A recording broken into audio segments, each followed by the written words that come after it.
जय हिंद दोस्तों, मैं Pawan Agarwal, CEO defence and security alert magazine. दोस्तों, पहलगाम घटना के बाद जिस प्रकार से भारत पाक का युद्ध शुरू हुआ, कल 3 बजे डीजीएमओ पाकिस्तान ने डीजीएमओ भारत से आग्रह किया सीज फायर के लिए, जिसे भारत सरकार ने मंत्रणा करने के बाद एक्सेप्ट किया और 5 से 5:30 के बीच में यह चीज़ घोषणा कर दी गई आधिकारिक रूप से कि भारत पाक युद्ध अब रुक गया है। परंतु दोस्तों, पाकिस्तान की जैसी फितरत है, उसने इस सीज फायर का उल्लंघन 3 घंटे के अंदर कर दिया दोस्तों, और सीमावर्ती इलाकों में लगभग 200 ड्रोन से हमला किया, जिन्हें हमारे S-400 ने नष्ट कर दिया। यद्यपि कुछ स्थानों पर हमारे जान माल का कुछ नुकसान हुआ है, पर यहाँ प्रश्न ये उठता है दोस्तों कि क्या सीज फायर इसका एक रास्ता है?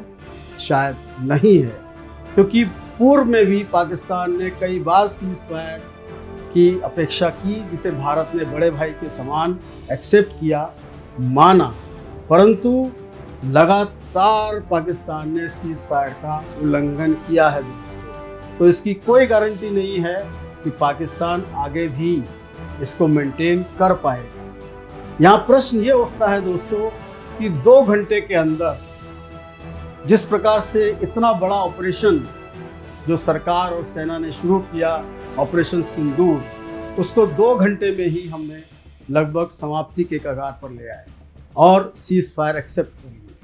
बट क्वेश्चन यहाँ ये उठता है दोस्तों, जिस वजह से ये लड़ाई शुरू हुई, क्या वो वजह ख़त्म हो गई? क्या पाकिस्तान में बैठे आतंकवादी ख़त्म हो गए? क्या आतंकवादी के सभी अड्डे ख़त्म हो गए?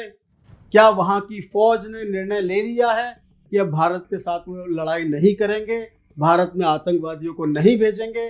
क्या वहाँ की ISI ने निर्णय ले लिया है कि वो भारत के साथ कोई दुश्मनी नहीं रखेंगे? शायद यही हमारी बहुत बड़ी भूल होगी। ये सीज फायर एक छलावा है दोस्तों, जिस पर मुझे लगता है कि भारत के सभी नागरिक मेरी बात से सहमत होंगे कि पाकिस्तान पर हम विश्वास नहीं कर सकते। यद्यपि भारत सरकार आज 11 मई 2025 को मंत्रणा कर रही है PM आवास में, जिसमें माननीय प्रधानमंत्री, NSA और तीनों सेनाओं के सेनाध्यक्ष और CDS शामिल हैं। मैं समझता हूँ देश हित में कुछ बड़े निर्णय अवश्य होंगे। केवल पूरे भारत की ओर से मेरा एक नम्र निवेदन है कि यदि अब पाकिस्तान के साथ बात की जाए तो उसे अपनी कुछ शर्तें अवश्य बताई जानी चाहिए, और उन शर्तों में प्रमुख है कि पाकिस्तान को पाक अधिकृत कश्मीर तुरंत भारत को वापस देना चाहिए, जो पिछले कई वर्षों से अधिकृत रूप से उसने कब्जा किया हुआ है। तो POK भारत को मिलना चाहिए वापस। जितने आतंकवादी अड्डे हैं, उन सब के ऊपर भारत को अनुमति दी जानी चाहिए जांच करने की और सभी आतंकवादियों को ढूंढने की। 150 से अधिक लोगों की सूची एक डोजियर पाकिस्तान को बहुत पहले दिया जा चुका है। उसमें जितने आतंकवादी शामिल हैं, इसमें हाफिज सईद, दाऊद इब्राहिम और अजहर मसूद भी है। उन सभी को 1 सप्ताह के अंदर भारत को पहले वापस करें, उसके बाद भारत सीज फायर को लागू करेगा। इसके अलावा ये जितने भी पाकिस्तान की जेलों में बंद हैं, उनको तुरंत छोड़ना चाहिए। पाकिस्तान अपने चैनल्स पर, YouTube चैनल्स पर, सोशल मीडिया पर तुरंत भारत के खिलाफ जिस प्रकार का दुष्प्रचार कर रहे हैं, उस पर तुरंत पाबंदी लगनी चाहिए, और पाकिस्तान को ये भरोसा दिलाना चाहिए कि भविष्य में किसी प्रकार की आतंकवादी घटना में वो लिप्त नहीं पाया जाएगा। किसी प्रकार के आतंकवादी को हमारे यहाँ आतंकवाद के लिए नहीं भेजेंगे। यदि ये शर्तें हम पाकिस्तान को बताएंगे, निश्चित रूप से पाकिस्तान को ये बात समझ में आएगी कि उसके ऊपर कितना बड़ा प्रेशर है।